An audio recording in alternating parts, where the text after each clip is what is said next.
there's a big game at Carter Finley later today. It's homecoming at NC State. It's homecoming at NC Central. Why did they pick this game, though? That's a great question. That's bad. Like, usually it'd be like Charleston Southern, I thought. But you know what? Yeah. Step your game up, right? Oh, I'm just whatever. So NC Central homecoming today. North Carolina State also homecoming today. 8 o'clock kickoff, Carter Finley Stadium against Wake Forest.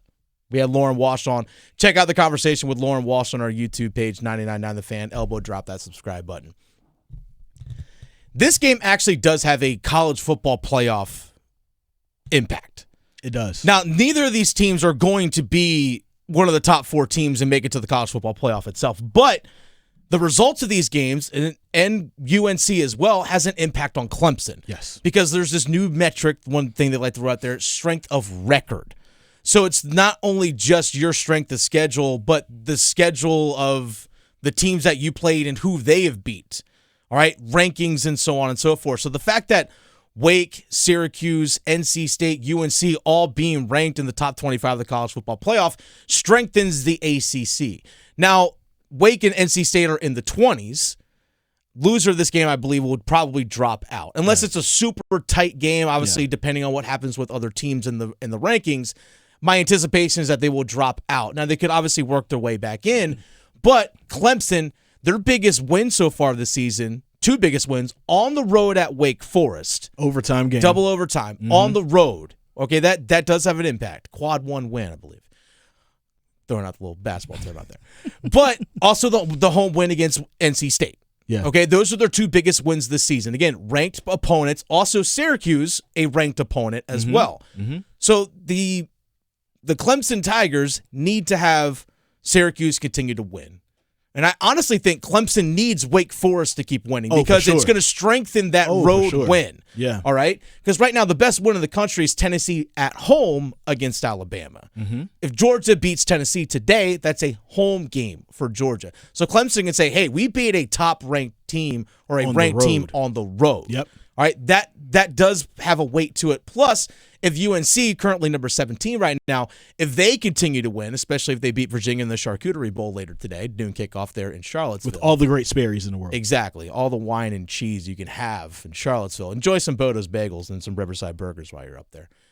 But those games do have a national impact because things can get weird. All right, shout out 336 Hendon Hooker, quarterback for Tennessee. Absolutely. Again, they have the best win in the country right now. 24 years old, by the way. He's not 25 yet. Yeah. Coming in January. It comes. David Pollock. Yeah. Stop giving him his Well, extra because age. David Pollock went to Georgia, who Tennessee plays today between the hedges down there in Athens. Yes. That's going to have a big game nationally, obviously, because those 2 teams are currently ranked in the top 4. Now, things can get weird.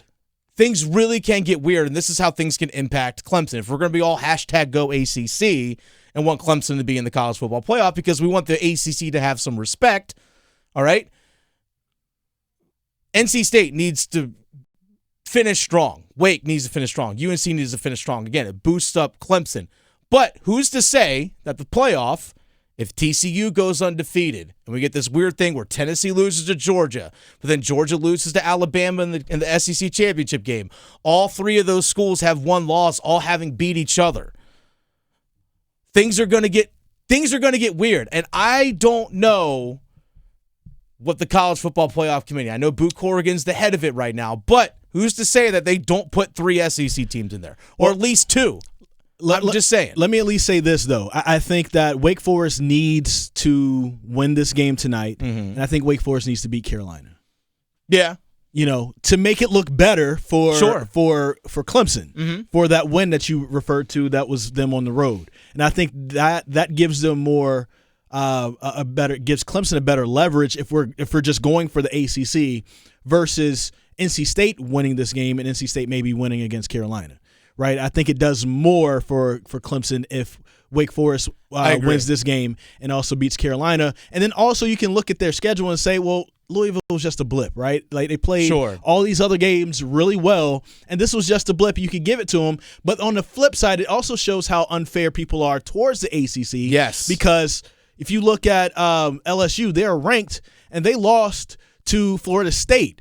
neutral site. So why isn't the Florida State win for Wake Forest taken into account? Why isn't the Florida State win for Clemson taken into account? You know what I'm saying? Why isn't the LSU loss to Florida State having more impact on them? So again, this is why the loss by Wake Forest to Louisville actually hurts the ACC. It does. It actually really hurts the ACC because they look at Louisville like Louisville ain't that good. Well, they just turned the ball over 8 times against that team. So no, that's why they're sitting at 20, because if they beat Louisville, they're above UNC. But Louisville's what, 5-3 right now? Yeah. So it's not as bad of a team as people would think. Yeah, but again, it's the perception of the ACC. Perception of the ACC. The outside perception. Yep. But here's the thing: I'm looking to see 5 teams ranked from the ACC in the top 25 of the college football playoff. Yeah. Like, why all the hate towards the conference? I get in years past, it really has been a one-team league. It really has been. Let's call it what it is. But it's not that anymore. Yeah. It's just not. I think the ACC is a lot better than what people are giving them credit for. Yeah.